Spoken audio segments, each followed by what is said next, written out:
Good morning friends. आज सुबह के लिए परमेश्वर का जीवित वचन हमारे लिए दिया गया है। वो हमें मिलता है जकरिया नबी की पुस्तक, उसका 9वां अध्याय, पद संख्या 12।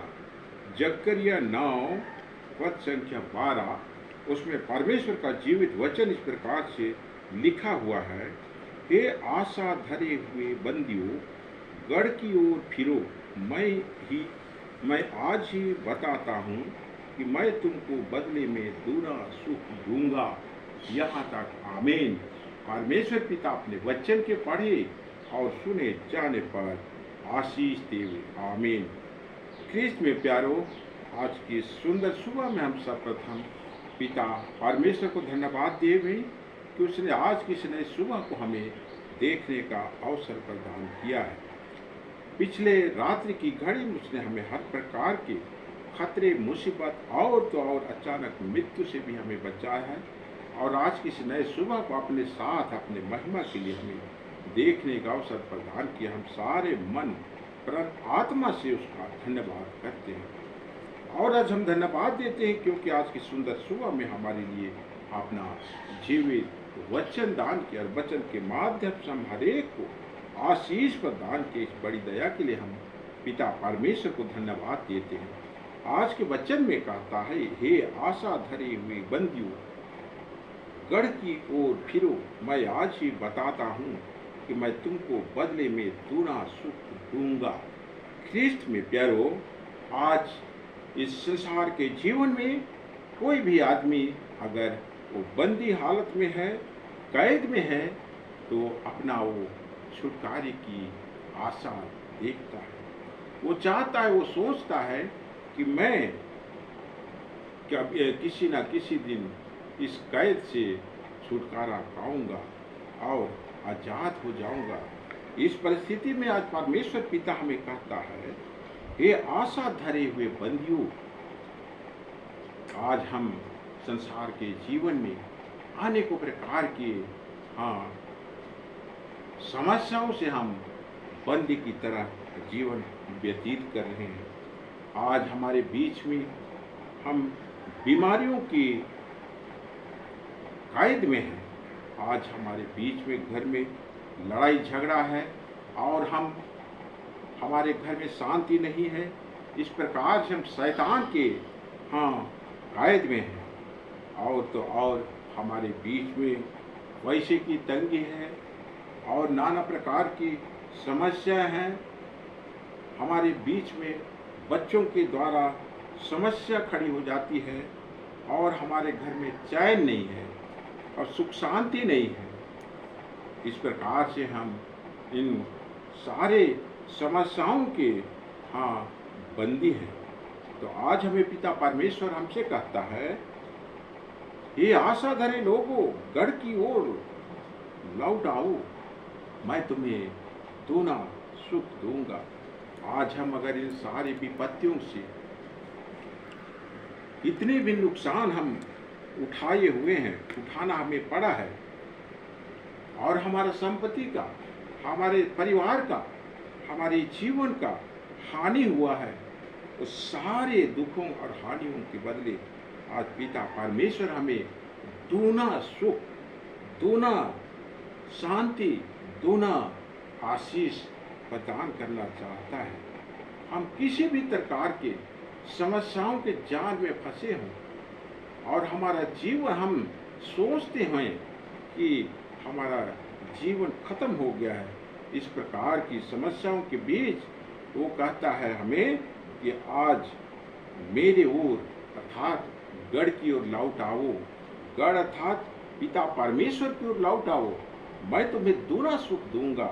ख्रीस्त में प्यारो, आज जबकि हम नाना प्रकार की समस्याओं से गुजरते हैं, हमें इधर उधर ताकने की जरूरत नहीं है, हमें निराश और हताश होने की जरूरत नहीं है, परंतु आज हमें परमेश्वर पिता की ओर लौट आना है।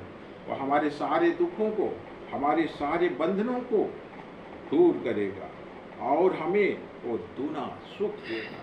हम पवित्र बाइबल में देखते हैं, उराव पोटर को देखते हैं, उसने अपने पिता की संपत्ति से अपना हिस्से का संपत्ति लेके वो परदेश चला गया, वहाँ बुरी संगति में पड़ के वो सब संपत्ति उड़ा दिया और वो वहाँ काल पड़ गया और उसको खाने के लिए वहाँ कोई कुछ नहीं देता है। उस हालत में एक आदमी के पास सूअर चराने का काम मिलता है और उसे कोई खाने के लिए कुछ नहीं देता है।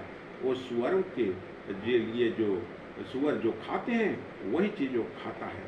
कारण उस हालत में वो पछताव करता है, वो अपने आपे में आता है, वो उसका जो उसको होश आ जाता है और वो सोचता है कि मेरे घर में, मेरे पिता के घर में नौकर जो है रोटी से ज़्यादा अधिक भोजन से ज़्यादा वो रोटी उनको मिलता है। सो मैं भी वहाँ लौट जाऊँगा और मैं अपने पिता से कहूँगा कि मैंने तेरे विरुद्ध और स्वर्ग के विरुद्ध पाप किया है।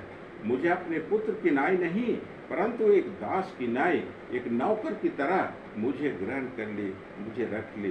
परंतु जब वो लौटता है पिता उसको देख के आनंदित होता है और उसको नया वस्त्र पहनाता है, हाथों में उंगलियों में उंगली पहनाता है, पैरों में जूते पहनाता है और घर में पाला हुआ पशु वो कटवाता है और भोज मनाता, भोज लोगों को खिलाता है, आनंद मनाता है। और इस प्रकार से उस उड़ाव पुत्र को पिता के द्वारा ज़्यादा धुना आशीष मिलता है। तो ख्रीस्त में प्यारो, आज हमें भी आवश्यकता है, हम किसी भी प्रकार के समस्या में हैं, किसी भी प्रकार के बुराइयों में फंसे हुए हैं, किसी भी प्रकार के बीमारी में हैं, किसी भी प्रकार के संकट रूपी कैद में हैं, आज हमें पिता परमेश्वर की ओर, हाँ उस गढ़ की ओर लौट आने की आवश्यकता है, ताकि वो हमें हमारे पापों को क्षमा करके वो हमें दोना आशीष देगा और तो और हमें उस शैतान के बंधन से भी छुड़ा कर हमें स्वर्गराज का अधिकारी बनाएगा। इसलिए आइए आज हम निश्चय करें, अपने आप को हम अपने पापों को स्वीकार करें और परमेश्वर पिता को लौट आए, ताकि वो हमें ग्रहण करेगा और हमें अपने बेटा और बेटी बनाएगा और इस प्रकार से हम एक दिन उसके स्वर्गराज के वारिस होने पाएंगे। पिता परमेश्वर इस छोटी प्रवचन में बहुतायत की आशीष देवे, आमीन। आइए हम छोटी प्रार्थना करें।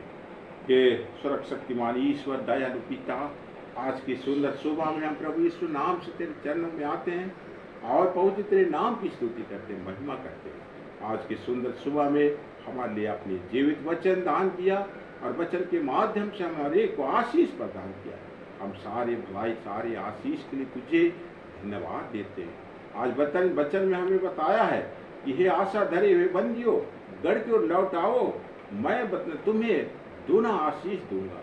सहायता कर प्रभु कि आज हम जो नाना प्रकार के बीमारी रूपी बंधन में हैं, नाना प्रकार के कर्जों से दबे हुए हम बंधन में हैं और बच्चों की नाना प्रकार की समस्याओं के कारण हम एक बंदी की तरह जीवन व्यतीत कर रहे हैं और तो और हमारे घर में लड़ाई झगड़ा और अशांति है, हमारे अड़ोस पड़ोस के लोगों के द्वारा हमें सतावट है और इन सारे कारणों से हम बंदी की तरह जीवन व्यतीत कर रहे हैं। आज हम आप तेरे इच्छा के अनुसार जीवन को नहीं व्यतीत करके शैतान और दुष्टात्मा के इच्छा के अनुसार शैतान के अभिलाषाओं को पूरा करते हुए सांसारिक जीवन को जीवन व्यतीत करते हैं। तो सहायता कर प्रभु कि आज हम पश्चातापी होने पाएँ और संसार और शैतान के बुरे कामों को छोड़ने पाएँ और तेरी जो पवित्र इच्छा है उसके अनुसार हम जीवन को व्यतीत करने पाएँ और इस प्रकार से हम एक दिन तेरे गढ़ के पास तेरे चरणों में आने पाएँ और तू हमें दोना आशीष प्रदान करेगा। प्रभु तू हमें संसार के जीवन में भी आशीष प्रदान करेगा और जब हमारी इस संसार का जीवन समाप्त हो जाएगा तो हमें उसी पल अपने महिमामय जीवन में शामिल करेगा। इसलिए प्रभु पवित्र आत्मा की अगुवाई और सहायता हमें प्रदान करके हम शैतान और संसार से लड़ने पाएँ, हर बुरी युक्तों को छोड़ने पाएँ और तेरी इच्छा के अनुसार जीवन को व्यतीत करने पाएँ। प्रभु आज के दिन हमारे कितने सुनने वाले भाई और बहन गंभीर बीमारी की चपेट में हैं प्रभु, कितने लोग आज आईसीयू में पड़े हुए हैं। हाँ प्रभु जी, आज वो आईसीयू से यीशु नाम में बाहर आने पाए। कितने लोगों का हृदय रोग, किडनी रोग, ब्लड प्रेशर का रोग, मस्तिष्कघात और प्रभु जी नाना प्रकार की बुरी बीमारी, कैंसर की बुरी बीमारी है। यीशु नाम में हर एक बीमारियों को हम आज्ञा देते हैं, कहते हैं निकल जाओ उनके शरीर से, क्योंकि तूने उनके लिए भी अपने प्राणों को क्रूस में दिया है, अपने बहुमूल्य लहू को बहाया है और उन्हें चंगा किया है। प्रभु हम धन्यवाद देते हैं कि तूने इन हरेक को आज चंगापन की आशीष प्रदान किया है। कितने जवान और युवतियों का आज नौकरी नहीं है।